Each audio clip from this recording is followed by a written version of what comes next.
Okay then guys, what is going on? Cloud Plays here and welcome back to another video here on the channel. Today we have got a bit of a different video for you guys as Diablo have just posted up the gameplay guides and Season of the Malignance seasonal characters featuring Exidide. And I've definitely butchered his name, but the links will be down in the description. Make sure you go and check him out, show him some love. But today we're going to be giving you guys a breakdown of everything that's going on inside of the Season of Malignant, and it's really interesting. This one's going to be a good one. So if you haven't already, smash that beautiful blue thumbs up and subscribe with post notifications turned on, and make sure you check out our sponsor Advanced GG, the #1 clinically proven energy supplement on the market. If you use code CLOUD at checkout though, you'll get a cheeky discount. The link's in the description. My favourite is Cherry Vanilla. There's plenty on the board. With that being said, let's dive on into what Diablo's got for us. Okay, so straight off the bat we see the new boss.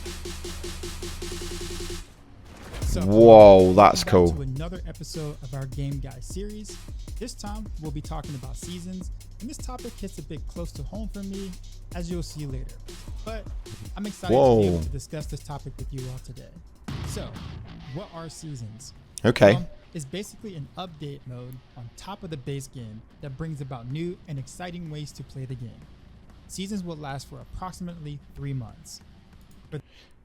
So obviously this part here, you have got the seasonal realm and the eternal realm. You guys know full well how this works if you're a part of the Diablo scene. If you don't, then essentially if you want to run the battle pass and get a load of the new content available to it, the seasonal realm is where you're going to want to be going, starting a brand new character over the course of that time period. But if you guys want to jump back into the eternal realm when you roll the characters, you can do so.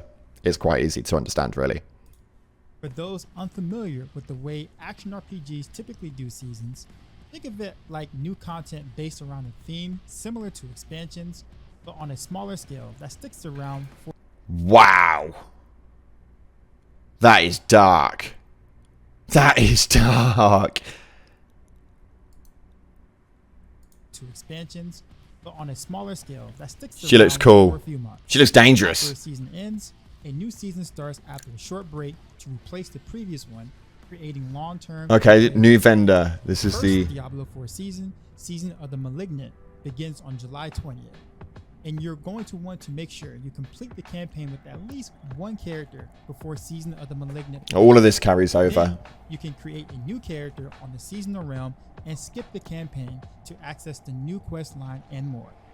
So just a quick one, if you guys don't already know, we've covered it on 100 videos already, but if you do not complete the campaign on one character, you will not be able to skip the campaign come your new seasonal character. That is extremely important. So you have got about 9 days before you need to get that done.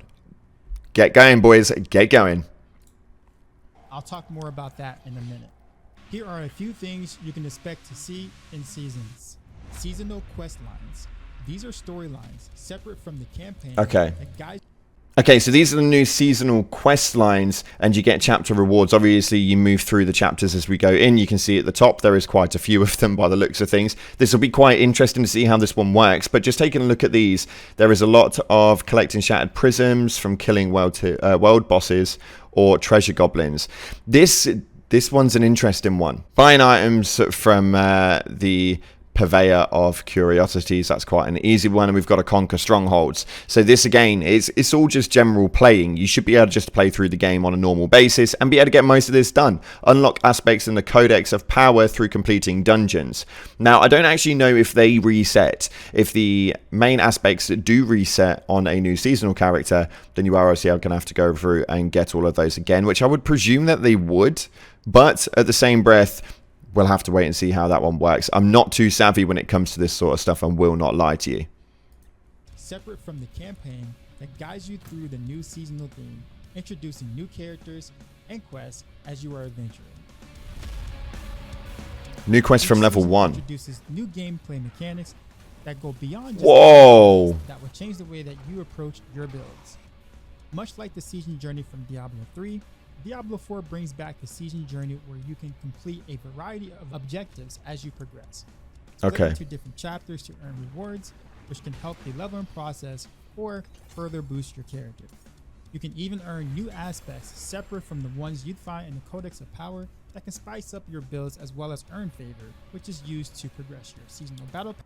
So the battle pass, you can earn favor, unlock rewards, season journey, and blessings. So there is a lot to do in this already. Pass offer boosts to speed up your leveling experience and additional character customization options. In addition to balance, This is the bit we're interested in the most. about quality of life changes that will give you a better Diablo experience. Also, expect new transmogs from items, as well as the new cosmetics and Whoa, that's give cool. your character a look to set yourself apart from the rest of the adventurers. One of the biggest things you will come across in Seasons is the new Battle Pass. The Diablo 4 Battle Pass awards. See, the only thing that I have as a downfall to this battle pass, like armor sets and all that, we all look the same. Is anybody else thinking that? It doesn't matter what the class is, you just all look the same. I'm a little bit confused as to why you would want that, because everyone's just going to be running around with the same looking bloody armor.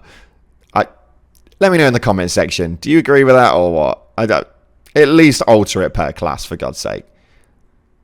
For Battle Pass awards cosmetics and premium currency as you play and progress through the game. It's important to note that these cosmetics do not affect your character stats in any way, meaning you will not miss out on any armor or weapons. Completing objectives in the season journey allows you to earn favor, which progresses you through the free Battle Pass.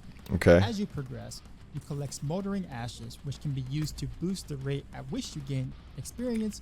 That makes sense. Resource. Okay, so you get a nice bonus actually from this when you utilize the smoldering ashes. The percentage is quite nice. So the next level would be at 3%, 5%, 10%. So it'd be interesting to see how high this actually goes, even if it just integrates in bit by bit. You should be at like maybe 15% for the earn of aggression if it just doubled up with 3% each time. But it's kind of interesting actually. That's a really cool way of working it. I like that. Experience, gold, resources, and more in-game. As for the Battle Pass itself, there are 3 versions: free, premium, and accelerated.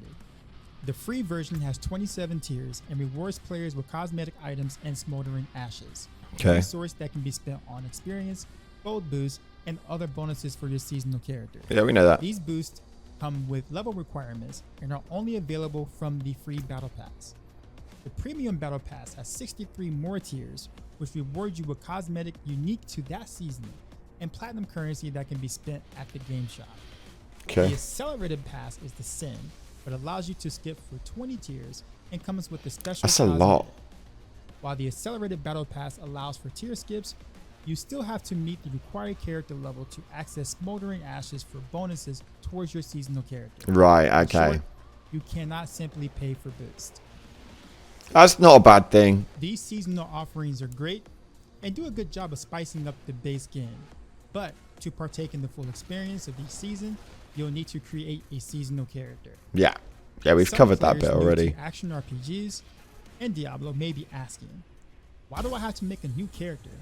And what about the work I just put into this? It's the biggest argument of the community right When I now. first started playing Diablo 3. I could not have been more wrong. Creating a new seasonal character allows for the game to feel new and exciting more often, with everybody starting fresh to experience the new features at the same time. I forgot what it was like to find upgrades on a regular basis, as my Eternal character was already fully geared and upgrades came once in the blue moon. Just to cut that off, though, there are other factors in that. So obviously, as the seasons progress, because we know that seasons are pretty much never-ending when it comes to the Diablo franchise, the mechanics will change, the way that the style of the game will change, and if you're just consistently adding on top of that, it's just going to be absolute carnage, and it's going to be a complete mess with all the mechanical changes that happen inside of the game and stuff like that. And it gives the opportunity for new people to come along and insert themselves into the game come new seasons, be able to play with their friends and be able to keep up. Because the level diversity is so large, to get to level 100, it is a long ass time. It means that you aren't going to be able to play with your friends. So if we get a new refresh every 3 months, it means that they can reset everybody off, get them back to the scratch point where they need to be at, and then once they get through the content, they can return back to their old characters and start re-grinding to get the leveling back up to par so they can play with their friends again. It's a really good mechanic, and the way that it kind of plays out, and much as I was quite skeptical on it at the beginning, me being quite new to the Diablo franchise, I really like the idea of this now. It makes a lot of sense. To use skills that I never thought I'd use again, simply because they didn't scale well in the previous build, and was a blast to use throughout the leveling, as I found legendaries to complement their power.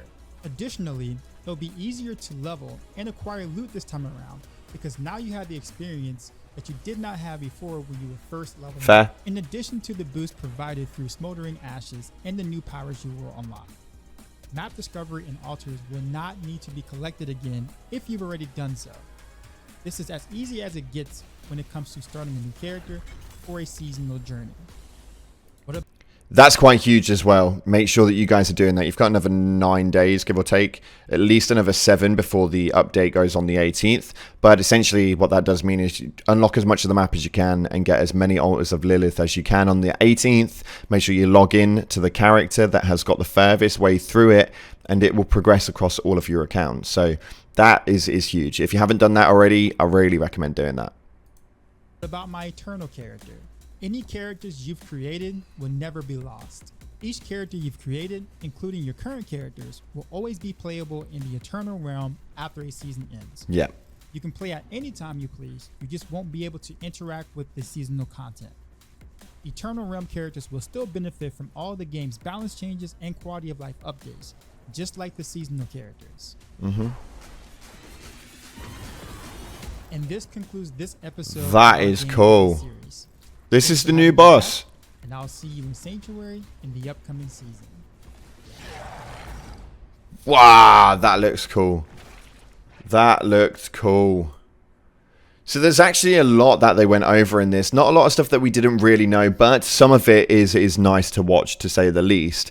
As an overall, though, there is quite a few things you need to do before the game actually launches its first season in around 9 days' time. And that is essentially unlock as much of the map as you can, get your renown done by going through Altars of Lilith, unlocking strongholds, waypoints, and stuff like that. This looks really interesting, including new vendors and the new boss that we got a little bit of gameplay footage of at the end. It looks really interesting, to say the least, how that's going to pan out. But that's all we got time for today. If you haven't already, smash the like button, subscribe, post notifications turned on. Appreciate your faces, and I'll see you in the clouds.